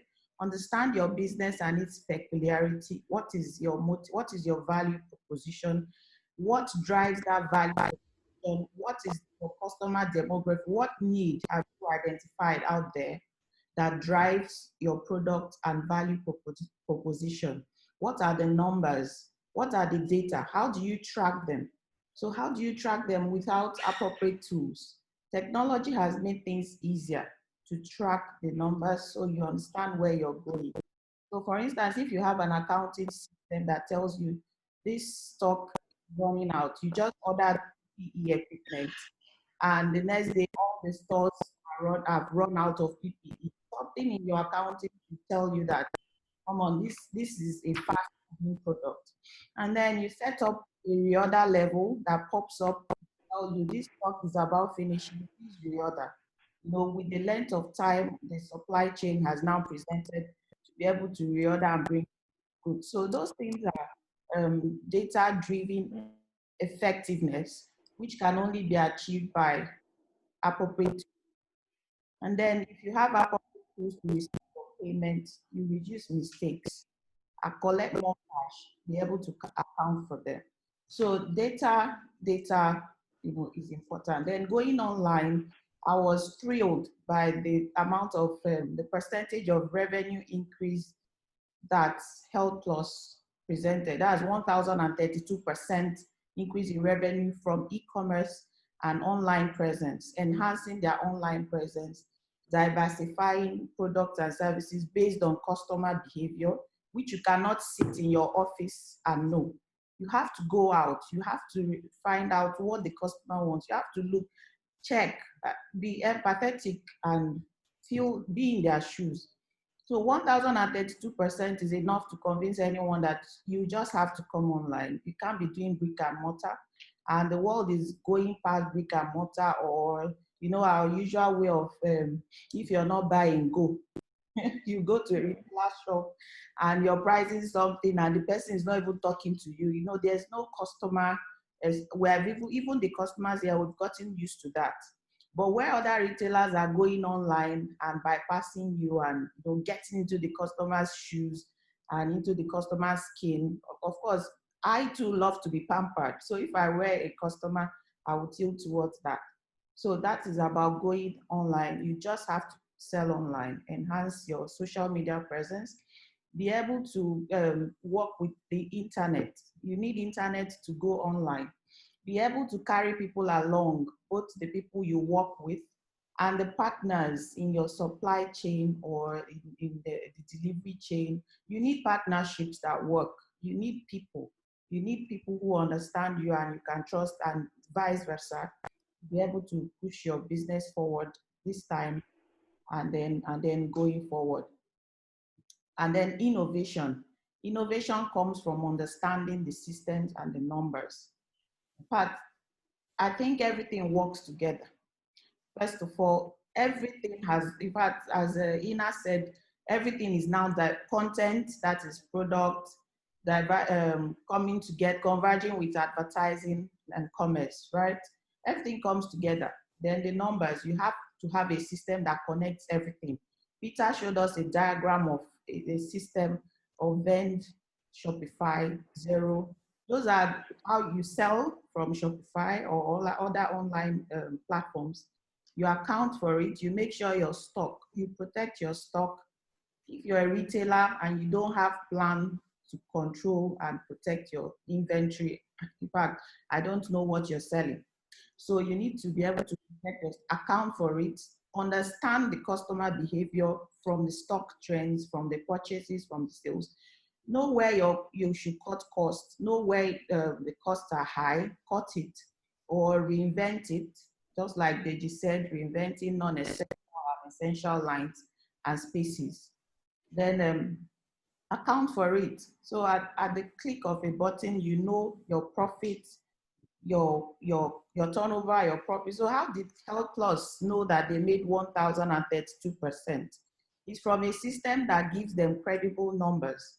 So you have to know your profitability, your costing. And then selling online is a whole lot cost effective. For small businesses who are bootstrapping, you keep bootstrapping because you don't have all the cash. Now you don't need several stores to actually sell. You don't even need to have a stock of inventory to sell. You can display those things and until they order for it before you go and purchase it. So that's how cost-effective online business has made our business in Africa, or has resolved that high cost of doing business for us in Africa. So for me, that's the summary. Then something else I would like to add is tax. People don't like hearing about tax. but you need to be aware of the taxes. For retailers, you have a whole lot to deal with when it comes to value-added tax. So value-added tax is a tax on goods and services, sales of goods. So retailers deal in goods, and you have a high turnover base because of the working capital or in dealing with retail. So you need to be aware of the tax implications of your retail. Reset your systems properly so you can capture VAT. Check whether your goods are exempt from VAT or VATable. They capture it appropriately. So as you're cutting costs, your systems, your software can also help you to plan taxes. No, set it up because you can't be there. Your staff need to sell. So they need to know which product is not exempt or not. And if there is no system in place to capture all that, something that has been automated so they can sell without even bothering, is it VATable? The system is already configured to show VATable or non-VATable. They can sell, and you can save costs in huge tax penalties or huge tax backlog. So that is about tax and retail business and technology. So thank you so much for joining us today. We're waiting for people to ask questions. Yes, Vivian, I've got some couple of questions that have come through our email portal. And just before I yield to Deji, because the question I was asked earlier that Peter tried to attend was so that he could also leave, because I also wanted to get a bite on Deji's view on that question. But before Deji takes on the floor, I just want to chip in that for me, some of the things that have come out from the entire panelists today is that certain things are very important. One, you do not need to be afraid to take hard and important decisions, and you need to take it as very early, and you need to be clear and upfront in your communication. That's one. Two, it is very, very important now than ever before that having clever data, as Peter has put it, having data, not just information, because data then gives you an opportunity to be able to filter and know what is what. That will aid you to be able to, communicate more, be able to draw insights, draw reference, take informed decisions as to where your business wants to go. So data is very, very important, and businesses, or more often than not, retailers need to invest in getting the right data. Another thing that has come out for me, it's that we cannot survive this situation, pandemic, going forward without having the necessary tools. We can't rely on doing business the way we do it, or even as individuals, we can't continue to live our lives the same way we used to live it without necessarily having the right tools. So businesses, individuals need to invest in having the right set of tools to support their livelihood, to support their business operations, to give them insight, to be able to know what they need to do, because the data in itself needs to be run on some form of technology or tool. So it's important for business to embrace these three key parameters. So with that, Deji, the question I was asked Peter earlier was along the lines: how does a business now understand who don't have any information about their customers before? How can they now start making concrete steps in understanding their customers? Okay, thank you very much. What typically happens is when you start a business, you're expected to understand your customer, understand your product. You know why you're creating that product, because you understand your customers.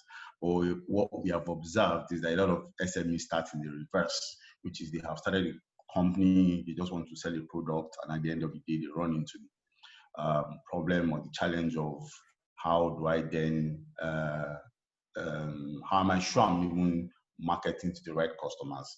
Now, there are some ways to look at this.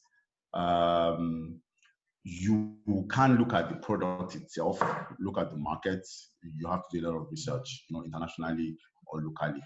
The type of customers that comment on these products, you can go to sites like Amazon, you can go to e-commerce websites, if your site is also an e-commerce website, because you need to understand that e-commerce customers again behave differently from working customers. So you have to look for an industry or a competitor that is very close to your type of business, and you check out the type of customers that they sell to, an industry that is doing well. With that, you are able to tell the types of customers that you should be pursuing. And based on that, there are three sides of looking at it. There's the demographics, which is, you know, want to know the person's gender, you want to know the person's age, want to know the person's where they live, their earning power, and things like that. You want to know the geography, obviously, where does the customer stay, around what area does the customer stay. And then there's something called the psychographic, which is how do they think. When you have a combination of these three things about these types of customers, then it tells you where to expend your marketing effort. Or you expend your marketing energy towards that area, you would most likely yield positive results. And some people think that you need a lot of tech to be able to hold customer data. No, you do not. A lot of people have stores on Instagram. They have multiple followers, lots of followers, but they don't have customer databases. And I find that quite funny because easily on an Excel, you can have first name, last name, email, phone number. For every sale you make, you have those details. If you don't have a laptop or you can't use Excel on your phone, then you can have a diary. I mean, simply a tabulated diary that has those 4 columns. First name, last name, phone number, email, and if possible, gender. I mean, with those 5 fields, the sky is probably the limit for you. And there are also free tools you can use to do surveys. Peter talked about surveys. We do surveys here on a weekly, on a monthly basis. CSAT, customer satisfaction surveys, and NPS surveys. While NPS tries to quantify the ultimate customer experience and tests loyalty, how well will this customer either come back to you or refer you to someone else, CSAT is a bit more specific, which is I just rolled out a product or a service, and I want to know how well that product or a service is doing. Ina also talked about including the customer in your service build, your product building process, because you are designing for the customer. I mean, that cannot be overemphasized. The last thing I'll leave this question with is something called a USP, a unique selling point.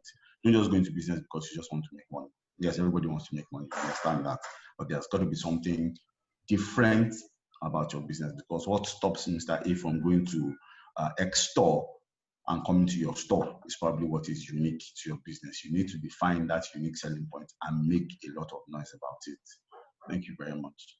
Thank you so much. Just to add something, Magner, just very, very quickly. Typically, one of the ways that people try and understand customers is by giving them questionnaires and trying to find out what they want and what they need. So that is efficient, but I think one other method that service providers have found is that what really tells you what the customer wants is what they do. So what they say is important, but what they do is actually more critical. So if you're a business and you're not currently collecting information on how customers interact or how they feel when they consume your products, then you have to be thinking about how to start collecting that information going forward.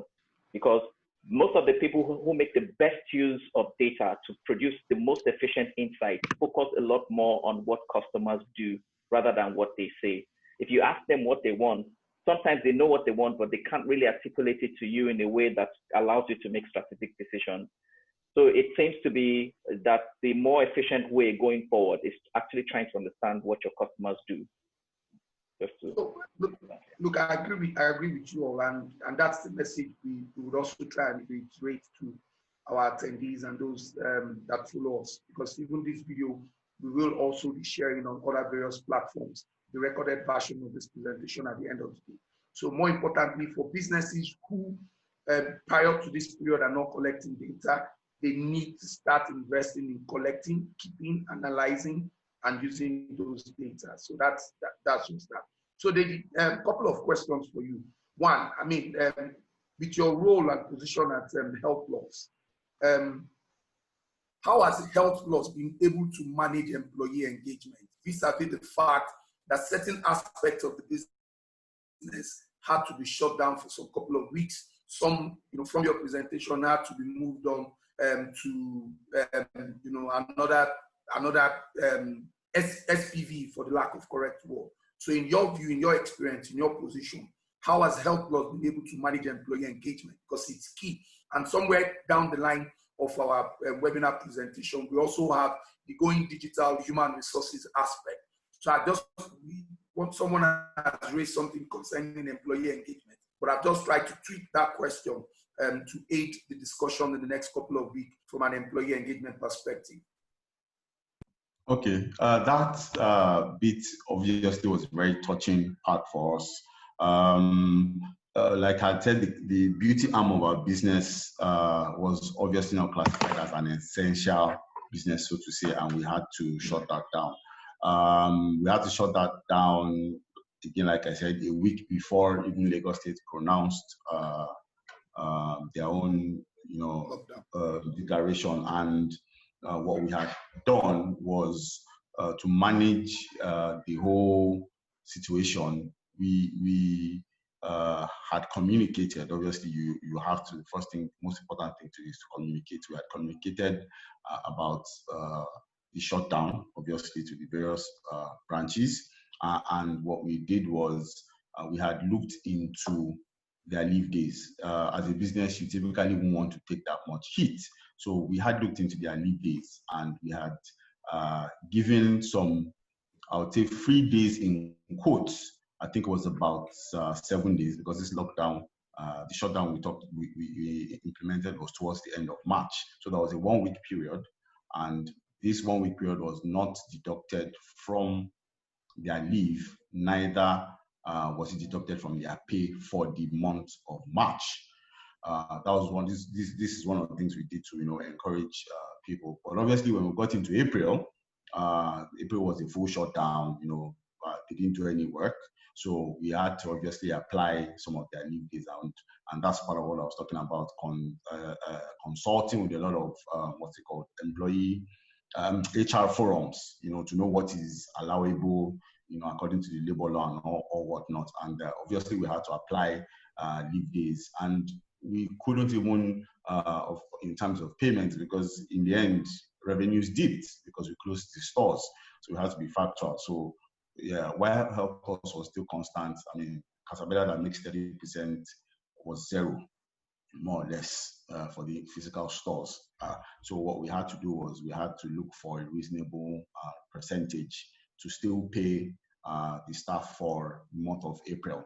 And we eventually arrived at something north of 65 to 70% for these staff members. While they also obviously took some hit in terms of their leave days as well. But everybody's back to work now, for the month of May. And like you have said, we have to be managing. I mean, not everybody's going to be satisfied with even what we have done. So what we've now had to do is to manage on a case-by-case basis the feedback that we get from the various employees as to how we arrived at our decision, because not everyone will understand that specific decision. Again, one of the things I said we did was we got this palliatives, was a food box. We had to partner with Honeywell, and we distributed this for all staff, back office and front office staff. It was a box of, it had all sorts of raw materials in there, just to let you know that our thoughts, they're in our thoughts, but human wants are insatiable. There were still complaints, but we had to take them up one by one. And here's also, and then we did a communication, which is hoping that now that things are back to normal, or should I say, I mean, things are, the business is open, semi-normal, not normal, semi-normal, exactly. We're hoping that we'll be back on the climb and we'll be able to do what we have promised to contractually. So for an a basic retailer whose business is fully brick and mortar, that individual is not there. That business is not functional. So he doesn't even trust his sister, his wife, or his brother. He has to be physically there. In your opinion, what are the tools? Because the question here is, what are the tools needed? What are the tools that a newbie who is going to digitize his business need to start looking into? I know you might have mentioned it during your presentation, but just state it out. Sure. He needs A, he needs B, he needs C. And this can integrate from your perspective, because Interswitch is big in Nigeria. So let me just mention that if you are a fully brick and mortar SME or a medium or large business, you can't run a business where you have to be physically present. And again, for some of the research that we've done for most business owners, what you find is that all of the small businesses that you see, whether it's supermarkets, whether it's laundry, whether it's car wash, the people who actually own those businesses have their 8 to 5 jobs. So they have to go to work in the morning. And if you don't have a means of monitoring your businesses remotely, your business is bound to fail. And that's because when you open up the opportunity for whoever it is that you've left your business in their hands to run, to be able to do things without you having some visibility on a real-time basis, your business would not survive unless you have somebody run the business that truly, truly loves you. So in terms of the solutions that you should be looking for, and in terms of the tools that you need, and I mean, today, most of us that are working class parents, we have cameras in our houses and we can monitor what our nannies do from our phones. That is exactly the kind of tools that you should be looking out for when you're deploying a solution to run your business. So whatever it is that you do, whether you have other businesses, you have to have real-time information, because you can't be blind to what's going on in your business. You have to be able to monitor in real time what's going on in all of your stores, and you have to have that solution running on some sort of mobile device, whether it's your phone or whether it's a tablet. So on the go, tools that you need are one that allows you to constantly monitor in real time every sale that goes on in your business, so that it gives you all of the information that you need in real time to take certain decisions that may be time-based. Okay. So in terms of tools, you need to have solutions in place that allows you to run, again, some of the transactions that happen mostly electronically. For those that happen in cash, they also need to be captured electronically so that you have a full 360 view of what's going on with your business in real time as it's happening. So the last question is, it's for either of you or both of you, depending on who wants to take a bite. And of course, I've just tried to summarize what the individual put up here. You know, prior to COVID-19, so last year up to January, late February, you know, mid-March and what have you, things have really been difficult for businesses and individuals. So doing business, people are just toiling and grinding and wanting to do it. So this individual is asking now that, in your view, businesses that have been struggling prior to COVID-19, that are now in COVID-19 and post-COVID-19, are still struggling. What is your advice for them? You want to go Deji, first? do you want to go first? Oh, I can quickly go first. Yeah. Go. So one of the things COVID-19 is doing, and somebody I know has this very popular thing that said, when the facts change your mind. If the environment is changing and you're not changing as well, you're opening the door for your business to die. And COVID-19 is going to accelerate some of the things that may have happened in the next 3 or 5 years. COVID-19 is going to accelerate them now. And if your business was severely impacted by COVID-19 in terms of your revenues, then you need to go back and look at your business model. And it's a simple way of describing a business model. It's how you create value, how you deliver value, and how you capture value. So you need to look at your business model, and you need to reevaluate your business model to be sure that you are leveraging. There are a lot of digital platforms today that allow you to continue doing business even if you're not going to have physical interaction with people. Okay, you have platforms today that can take your brick and mortar business and then give you provide you with an online presence in a very short period of time with minimal cost, so that you don't have to build an online platform yourself. You also have to think about reducing your costs. But one of the mistakes most businesses make is that they always identify cutting staff as a way of reducing costs. But there are a lot of inefficiencies that exist in your entire value chain that is increasing your cost. And you can actually improve efficiency by looking at your entire value chain and looking at where you can improve efficiency and use technology to make things work better. And you know, Magnus, one thing to add here is post-COVID, most businesses need to change the way that they look at their competition. And it's a very important point to make, because in the era of digitization, it has become sort of like politics, where there's no permanent friend and there's no permanent enemy. One of the things many businesses fail to realize is that by refusing to cooperate with your competition to see how that would create value from you, actually destroys value. So in the era of digitization, competition is a lot less, and there's something called co-opetition. So although we compete, we need to look at areas where we can collaborate to increase value for both parties. So you need to start looking at your competition, and you need to say, where can I cooperate with my competition to increase value for myself and increase efficiency? So it's very important for you to start changing the way that you view the world post-COVID-19. Thank you very much. Now, I yield back to Vivian to continue with the webinar and see us to the end. Thank you very much, gents. I'll still be here. Thank you, Vivian. Thank you, Magnus. Yeah, thank you, Magnus, for those questions. Thank you, Ina. Thank you, Deji. I'm really like very grateful and emotional at the generosity that all three of you have shown. In fact, and so many people during this COVID-19 are really, you know, doing things to help the aid.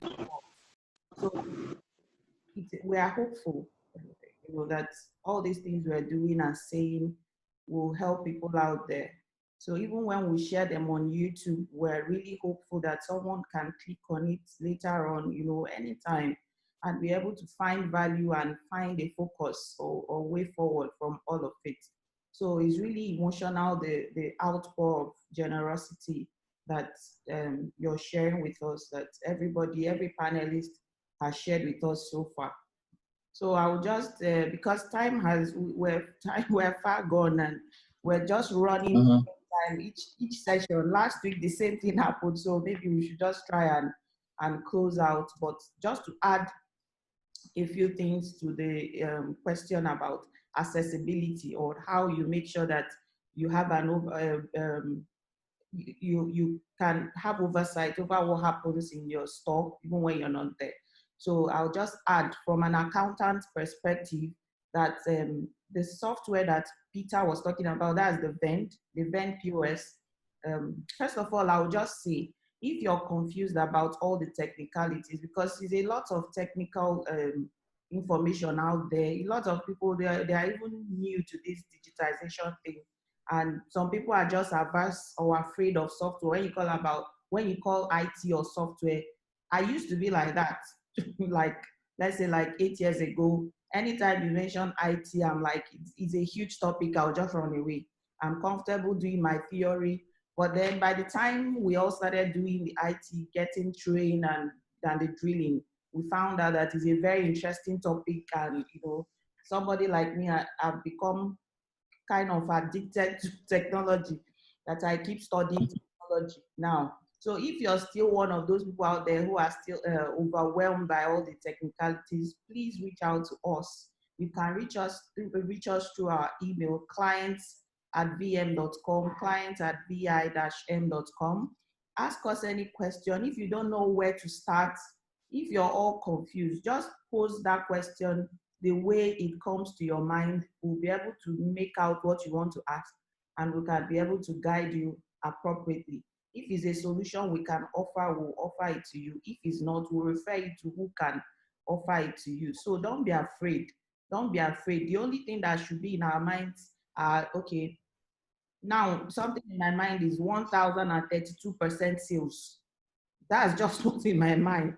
But from HealthPlus, by going online. So it's just something that will drive me to say, you know what, even if I don't know anything about technology, at least I can have 1,000 and something % increase in sales. Please, I'm going. And I'll just send an email to clients@vi-m.com to say, please, this is me. This is what I do, and I would like to go online. How do I start? Simple. It's as simple as that. So if you want to have an overview, which is very important because accessibility and being able to monitor what is happening in the store, whether you're there or not, is very important during this COVID-19 and beyond. You can use the Vend POS software. The POS, when they say POS, is point of sale.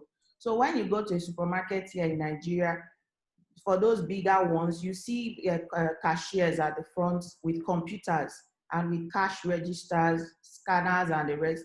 So that software you see where they are tabulating, okay, you bought tissue, you bought this roll-on, you bought this one, you bought this medication, and then they generate your receipts. That's point of sale software. So the Vend is cloud-based, so you can stay in your house, open up, and it works on any device. The device, you don't need any special device. So your iPad, your phone, any internet-enabled device, it works on it. Your existing computer, just go online, log into your dashboard, whether you're abroad, because some of us are stuck abroad right now. They can't even come back and they have businesses here. So even when you're abroad, you can still set up Vend. That's the beauty of it. So someone abroad can even help you set up your Vend on your store. So you can access your dashboard. You can even, they have inbuilt CRM, that's contact management, that you can use to communicate, view trends, monitor user customer behavior from your own dashboard, whether you're in store or not.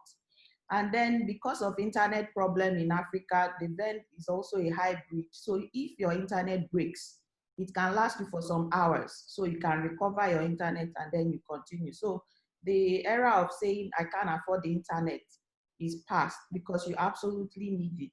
And then it connects with a whole lot of software. You have the Shopify that offers you the same thing. Shopify is this online sales platform. So you can sell anywhere in the world, anywhere in Nigeria, and deliver.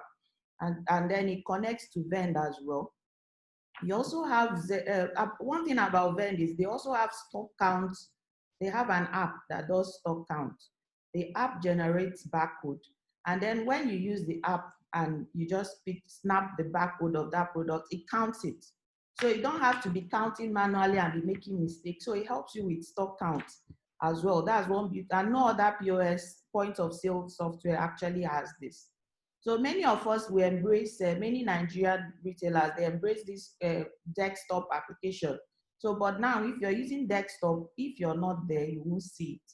And then the one thing that is not really nice is many of us use pirated software. You see QuickBook Desktop, they use pirated one. They just go and there's a way they share it around. You can't get the free version. Now I'm wondering how. So who is going to maintain it for you? You're exposing your business to fraud, to hacking, to a lot of manipulations. That's what happens. We heard that from the co-founder of Andela, Iyoluwa. That was 2 weeks ago. He talked about pirated software and all the problems it can cause you. So it's better you just invest in buying the original thing and then using it.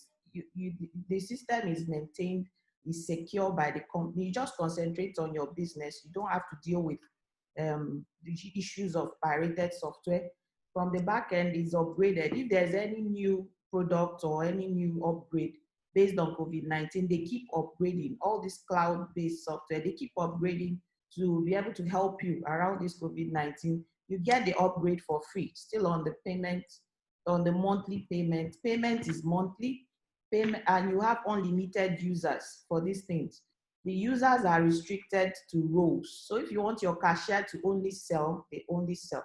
So it has a lot of inbuilt controls. And if you're the owner of the business, you can actually check the user activities.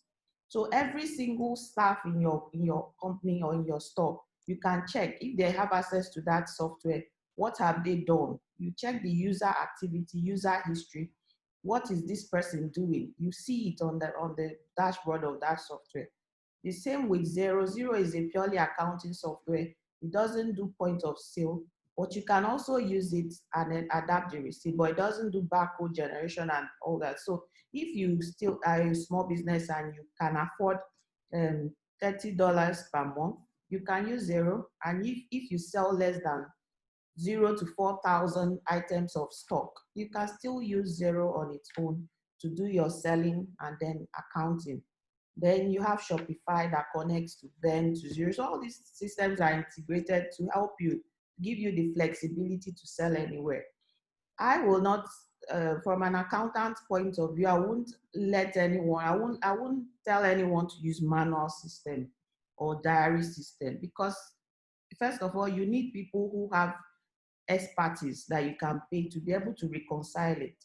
You need people who are dedicated to your business, not to cheat you or commit fraud with your manual system. Or you need to be there by yourself. You can never have a break. You must be there to write your things manually. It doesn't pay you. It's not effective. And you're even putting your health at risk this COVID-19. So manual systems, I don't think it will work anymore. So everybody has to adopt something automated. So you exert less energy, less brain energy as well, trying to reconcile things. Reduce fraud, reduce loss of stock. You can lose your stock in your shop. You can lose cash with your manual systems. But if you're using an automated system that has all the controls, you won't be able to lose these things if you do it properly. And if you count your stock regularly and reconcile. Then you also have this difficulty in generating financial reports. You can't have your numbers easily. You have to spend hours and time counting stock, reconciling. I don't see myself doing such a thing. So I would even advise it for someone that I love to say, you can't continue to use manual system, so things can be easy for you. So if I need to, so like a lot of people wanted to apply for intervention loan, for instance, and they found out that they don't have automated financial reports. They don't have automated systems. So they came to us. Of course, you have to pay for the service of getting your account done, and then issuing you a report. But if you had an automated financial reporting system in your store or your shop, you would easily click and generate those reports and apply for your loan. Then tax estimation, tax officers can just come and say, hey, you make 1 million naira sales every month. How are you going to defend it? You just show them pieces of papers in the diary.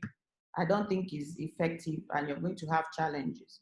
So those are the pitfalls of using a manual system and advantages of using automated systems. And I'll stop there and we'll say thank you. And I think, I don't know, in the absence of any more questions or comments, we should just close. So I'll say once again, I'll say a big thank you to our audience, to our panelists for all the generosity, for everything you've shared. You've shared so much today. To our attendees for staying on till now, we thank you. And to Magnus, my partner, my husband, who is always there, to have my back. Thank you, Magnus. Thank you, everyone. So I'll allow everyone to just say now goodbyes. Thank you. It was such a pleasure being on the webinar, and I'm always glad to help where necessary. Yeah. Thank you, Ina. Thank you as well. Thank you so much for everything. Thank you, listeners. I'm also open to offline contact if you need any assistance. Thank you. Thank you, David. And stay safe, everyone. Yeah, our regards to Mrs. Buki George. She's the owner of HealthPlus. So thank you, guys. Go ahead, Vivian. Sorry. Thank you. Let's go ahead. So thank you, guys, for joining. One of the things I also got out of the presentation today is that we need to collaborate more. So I'll be in touch with you, Ina and Deji. I'll send you a personal or private email. So let's see ways where we can collaborate and do more. It's trying time for every business and every individual out there. We need to stay positive. Let's soak up the energy internally rather than push it out there to the next person. And above all, let's stay safe so that at the end of this year, we can actually say we make profit according to Jack Ma. Thank you, guys, and have a nice day. Thank you. Bye. Thank you. Bye-bye. Bye, guys. Bye, guys.